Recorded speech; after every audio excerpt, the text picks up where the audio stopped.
First musical memory.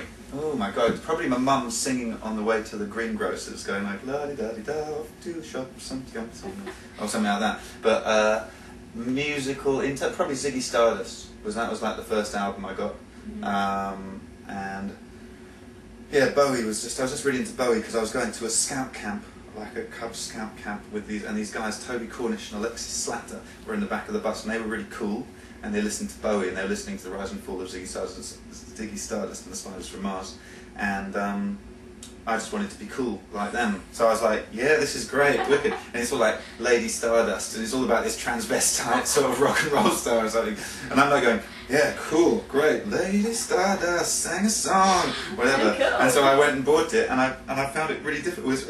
I think I was very lucky. I think that I got into Bowie because Bowie has become a sort of seminal influence in my life since then. I used to have posters all around my room of him, and I just loved him when I was a kid. Now, while we're back in the memory vault, yeah. What was your first instrument? First instrument, guitar. And do you still have it? Your first one? Oh, my first? No, God, I don't know. But my mum bought me a classical guitar from a charity shop. Just because I'd been to this summer camp out in California.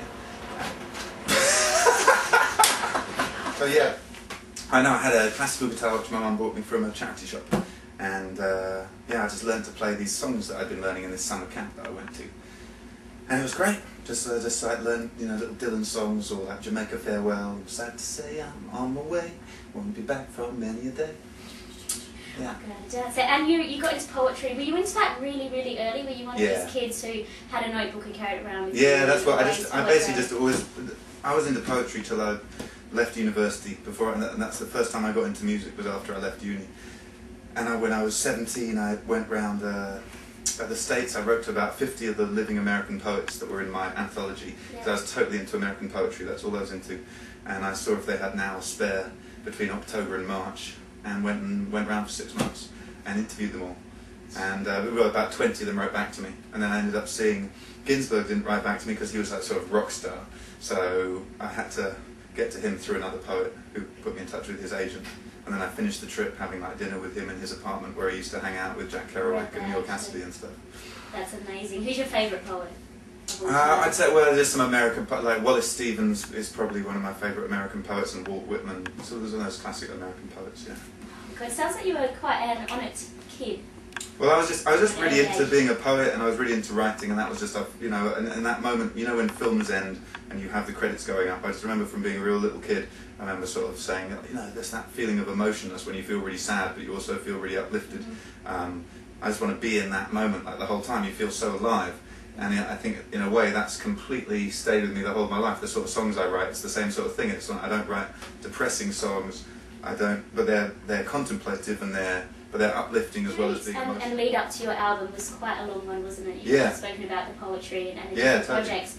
Was there ever any doubt in your mind that it was going to happen? Not really. I mean, I think you always have ups and downs while you're waiting for stuff to happen, and you can, I think it's fair enough to be a bit down some of the time if you have some really big thing almost happen and it's fallen through. They're obviously going to be a bit disappointed, but I've always known that that's what I think. The longer you go on as well, it's a bit like, okay, you have friends from uni who aren't necessarily like, I don't know whether this is a great parallel, but you have some friends who they're not necessarily great friends, but then once you've known them for 10 years, 12 years, you realise, you look around and you go, you know what, they're actually really close friends. In the same sort of way, after you've been doing music for a while, and I've been interested in, I've been writing stuff and performing stuff now like all my life, since I was 14, whether it's poetry or then it's ended up being music. It's like, that's just what I do, that's the only thing I do.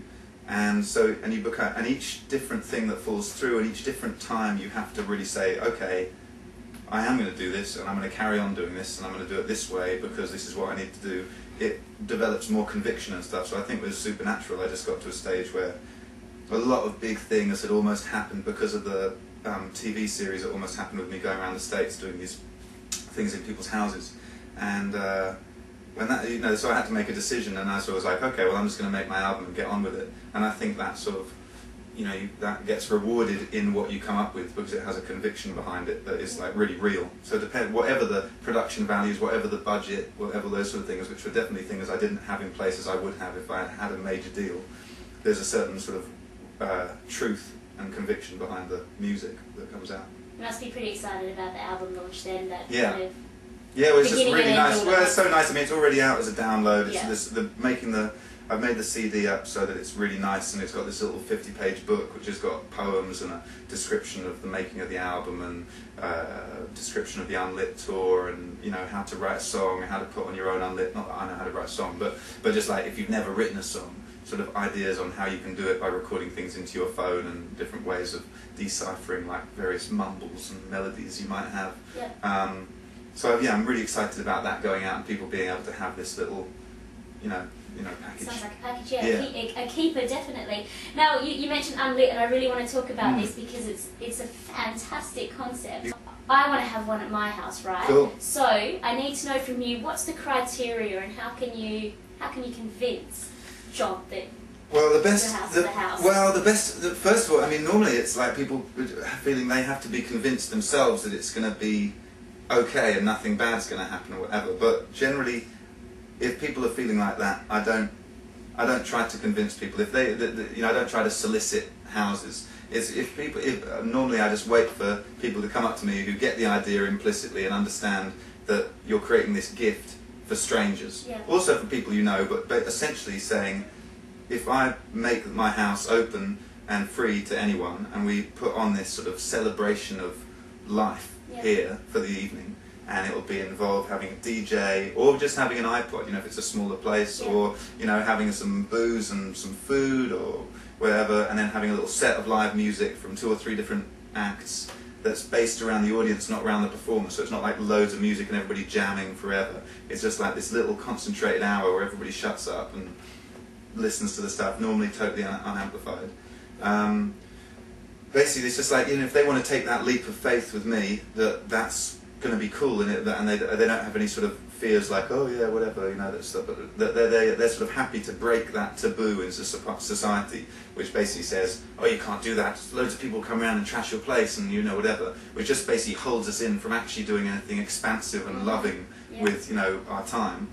Then that's it. They're in. There's no real. It doesn't have to be in a particular house. I mean, basically, you want to have 30 people there. If you can less than 30, it becomes difficult to get a real vibe going in a room. Yeah. More than 70, definitely more than 100, it's difficult to maintain a sort of intimacy that works without amping it up. Yeah. So, sort of between 30 and 100 people.